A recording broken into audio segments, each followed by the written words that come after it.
عزیزان محترم، متقی، قرآن جب متقی کی بات کر رہا ہے، تقوی کی بات کر رہا ہے، تو میں نے آپ کی خدمت میں عرض کیا سورہ آل عمران کی جو آیت میں آپ ڈیلی تلاوت کر رہا ہوں، اس میں کچھ کوالٹیز بیان کی ہیں، اور قرآن ڈیفرنٹ جگہوں پر متقی کی کوالٹیز بیان کر رہا ہے، رتبے ہیں، درجے ہیں. ضروری نہیں ہے کہ آپ بولیں گے سارے میرے اندر ہوں گے تو میں متقی ہوں گا. نا، میں بھی ایک ہو، میں بھی دو ہوں، میں بھی تین ہوں، جو بھی ہوں. خوب اس کو کوشش کریں کہ ہم اس کو اپنے اندر انہینس کریں، پیدا کریں. ماہ مبارک گزرے تو کوئی کوالٹی ہم بھی تو ہیں کہ قرآن کی اس آیت کے مصداق کچھ ہم بھی نظر آتے ہیں. مولا کا ماننے والا ایسا ہی ہے. پہلی صفت، چند صفتیں جو بہرحال آیت نمبر 134 کے اندر ہے، بہت تیزی سے میں بہرحال آپ کی خدمت میں جو ہے وہ بیان کرتا ہوا آگے کی طرف بڑھوں کہ الذین ينفقون فی السراء والضراء، یعنی یہ وہ ہیں کہ جو اللہ کی راہ میں انفاق کرتے ہیں، دیتے ہیں، لوگوں کی ہیلپ کرتے ہیں. کس میں؟ کہ جب ان کے حالات اچھے ہوتے ہیں اور اس وقت بھی جب ان کے حالات خراب ہوتے ہیں. یعنی when you have many things تب بھی you have to donate، اور جب آپ کے پاس شاید بہت کچھ نہ ہو لیکن اس وقت بھی یہ دیتے ہیں. یہ کوالٹی قرآن بیان کر رہا ہے کہ یہ دونوں کنڈیشنز میں دیتے ہیں. بھائی اس سال میرا بزنس بہت اچھا نہیں ہوا، کوئی بات نہیں، جتنا ہوا اس میں سے دے دیں. اس سال میرے پاس بہت پروفٹ آ گیا، اس میں سے دے دیں. خمس زیادہ نکلے گا، گھبراتی بھی تو ہے پبلک، زیادہ ہوگا، خمس کی ڈیٹ سے پہلے پروفٹ آ گیا تو زیادہ خمس دینا پڑ جائے گا، تھوڑا آگے آ جائے تو بہتر ہے. عزیزان محترم، آپ کا حصہ ہی نہیں ہے، آپ کا مال نہیں ہے. خمس از ناٹ اور پارٹ آف مینی. خدا نے قرآن کے اندر روایات میں وہ ہمارا ہے ہی نہیں. اور سم ٹائم ہم جب ہیلپ کرنے جاتے ہیں، کسی چیز کو ڈونیشن دینی ہے تو خمس میں سے ڈھونڈتے ہیں. خمس کا اجازہ ہے آپ کے پاس؟ خمس میں سے دے بھائی، اپنے پروفٹ میں سے دو نا یار، وہ تو امام کا پارٹ ہے. امام کا پارٹ دے کر وائی یو آر اپنے آپ کو کیا سمجھ رہے ہیں کہ میں نے $10,000 خمس دیا؟ It's not your part. آپ اپنے پروفٹ میں سے دو. انفاق اپنے پروفٹ میں سے ہے، خمس میں سے نہیں ہے.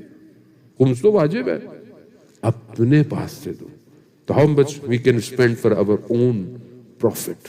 انفاق وہ ہے، چاہے حالات تنگ ہوں چاہے حالات اچھے ہوں. یہ پہلی کوالٹی ہے اس آیت کے اندر. کوالٹیز تو ماشاءاللہ بہت ساری. دوسری، والکاظمین الغیظ، یہ غصے پر کنٹرول کرتے ہیں. ان کو غصہ جب آتا ہے تو یہ کنٹرول کرتے ہیں. خوب چیک دس کوالٹی، یہ کوالٹی ہمارے اندر ہے یا نہیں ہے، یہ کتنی ہے یہ کوالٹی. آپ مولا کائنات کو دیکھیں، اللہ اکبر، کتنا لوگوں نے امام کے ساتھ ناحق کیا. کہیں امام نے غصہ، دشمن کے اوپر جنگ میں اوپر بیٹھ گئے اور اس نے اہانت کی، امام ہٹ گئے. بعد میں لوگوں نے پوچھا کہ یہ تو آپ کے انڈر میں تھا، آپ نے چھوڑ کیسے دیا؟ پھر آپ نے بعد میں کہا میں نہیں چاہتا تھا کہ کہیں یہ لگے کہ مجھے خود کچھ، حالانکہ مولا کائنات کی زندگی میں خود کچھ تھا ہی نہیں، سب خدا کا تھا. تلوار بھی خدا کے لیے، خاموشی بھی خدا کے لیے، سب خدا کے لیے تھا. جانے محترم، مولا کائنات کی زندگی، اس لیے بس تھوڑا بہت ہمیں کوشش کریں، تھوڑا بہت سیرت امام علی کو اپنی لائف میں کوشش کریں. جانے محترم، راوی بیان کرتا ہے کہ ایک لینڈ میں جہاں پر یہ کھیتی باڑی، کسان، فارمنگ ہوتی تھی، امام وہاں پر کنویں، ویل، جو واٹر ویل، وہ کھودتے تھے اور لوگوں کو ڈونیٹ کرتے تھے، لوگوں کو دے دیتے تھے. تو ایک جگہ کر رہے تھے کہ امام کے پاؤں میں خود پانی مڈ لگا ہوا، تو اپنے صحابی سے پوچھا کہ کھانے کے لیے کیا ہے؟ تو اس نے کہا کوئی سبزی ہے، ویجیٹیبل ہے. تو امام بیٹھ گئے اس کے ساتھ اور امام نے کھایا. اور امام کہتے ہیں کہ لوگ اس ایک لقمے کے لیے کتنا حرام کام کرتے ہیں. خوب یہ سیرت امام علی علیہ السلام. عزیزان محترم، خوب یہاں اپنی زندگی میں اپنے غصے کو قابو میں کریں. اور سب سے زیادہ غصہ انسان کو، شاید مسجد میں بہت اچھا ہوں، ہم ایک دوسرے کے ساتھ بہت اچھے ہیں، مسجد کے اندر ہیں، لوگ کیا سوچیں گے، مولانا صاحب ہیں، السلام علیکم، التماس دعا، جزاک اللہ، ماشاء اللہ، یہ وکیبلری ہر وقت ہمارے منہ پہ رہتی ہے. How I am at home, میں گھر میں کیسا ہوں، میں اپنی وائف کے ساتھ کیسا ہوں، میں اپنے والدین کے ساتھ کیسا ہوں، میں اپنے بچوں کے ساتھ کیسا ہوں. یہ سیرت پیدا کرنا.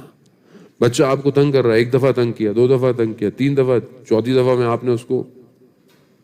اور ہم خدا کی بارگاہ میں کتنی کوتاہیاں کرتے ہیں، کتنی غلطیاں کرتے ہیں. کتنی دفعہ اس نے منع کیا یہ نہیں کرو وہ نہیں کرو، پھر بھی اس کے باوجود آپ دیکھیں وہ پھر بھی کہتا ہے آ جاؤ میری مسجد میں، آ جاؤ میری عبادت میں، آ جاؤ میرے سجدے میں آ جاؤ.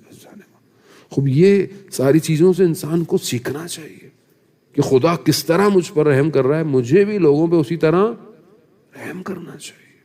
خوب یہ کوالٹی بہرحال خود ایک حدیث میں بھی ہے کہ خدا کو چند قطرے پسند ہیں، جس میں سے ایک وہ جو غصے میں انسان اندر جورا پی لیتا ہے نا، غصے میں کنٹرول کر لیتا ہے، یہ خدا کو پسند ہے.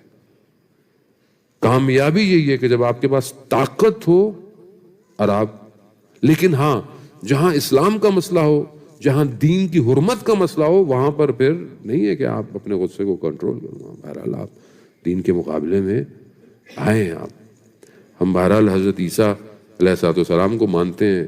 وہ دائیں طرف گال ہو تو وہ کہتے تھے کہ بایاں بھی پیش کر دو، مگر مولا کائنات کیا فرماتے ہیں کہ پتھر جہاں سے آئے اسے وہیں لوٹا دو. یعنی you have to retaliate many places. ہر جگہ ایسا نہیں ہے کہ آپ خاموش بیٹھ جائیں. اگلی جو تیسری صفت ہے اسی آیت کے اندر، وَالْعَافِينَ عَنِ النَّاسِ، یہ لوگوں کو معاف کر دیتے ہیں. یہ بہت اچھی کوالٹی ہے جانے محترم، معاف کر دینا. انسان ہے، انسان سے غلطی ہوتی ہے. کوئی آپ کے میرے حق میں برا کہے، آپ کو پتہ چلے کہ کسی نے آپ کے لیے بیک بائٹنگ کی ہے، آپ معاف کرتے ہیں. آپ کہتے ہیں کوئی بات، غلط فہمی ہوگی، شاید اس نے نہیں کہا ہو. یہاں تو کوئی 2 لوگ کھڑے ہوئے باتیں کر رہے ہوں اور آپ کی طرف دیکھ رہے ہوں تو آپ کو لگے گا یہ میری باتیں کر رہے ہیں. وہ انسان ایسی ہے، وہ یہ سوء ظن ہے. اصل میں غلط سوچتے ہیں ہم لوگ لوگوں کے بارے میں. نہ سوچیں، آپ پوزیٹو رہیں. خدا رحمان رحیم معاف کرنے والا ہے، خدا بخشنے والا ہے. خدا آج کی شب میں اس آخری 10 دنوں کے اندر خدا ہر روز کتنے لوگوں کو جہنم کی آتش سے نجات دیتا ہے. خدا کرے کہ ہمارا شمار انہی میں سے ہو جو ہم سب یہاں موجود ہیں. اللہ کرے کہ ہم آج کی شب کے صدقے میں اس عشرے میں بخشنے والوں میں سب سے اوپر ہمارا نام ہو، خدا کرے. لیکن ہم ایک دوسرے کو نہیں بخشتے، ہم ایک دوسرے کو معاف نہیں کرتے. خدا معاف کر دے، خدا معاف کر دے. بھائی تم بھی تو معاف کرو لوگوں کو. نہیں اس نے غلطی کی تھی میں نے. سالوں ہو جاتے ہیں لوگ اپنے بہن بھائیوں سے ناراض ہیں، رشتہ داروں سے ناراض ہیں، کسی سے ناراض ہے، بات نہیں کر رہے. کیا ہو گیا ہے؟ قیامت ہو گئی ہے؟ نہیں، انہوں نے ہمیں یوں کہا، انہوں نے ہمیں بلایا نہیں، انہوں نے ہمارے ساتھ یہ کیا. It's a part of life. آپ کے سامنے دنیا ایسی ہے. وہ میرے سے اس طرح بات کرتا ہے، وہ مجھے کیا ہو گیا ہے؟ معاف کر دے. کوالٹیز آف متقین ہے، معاف کر دے.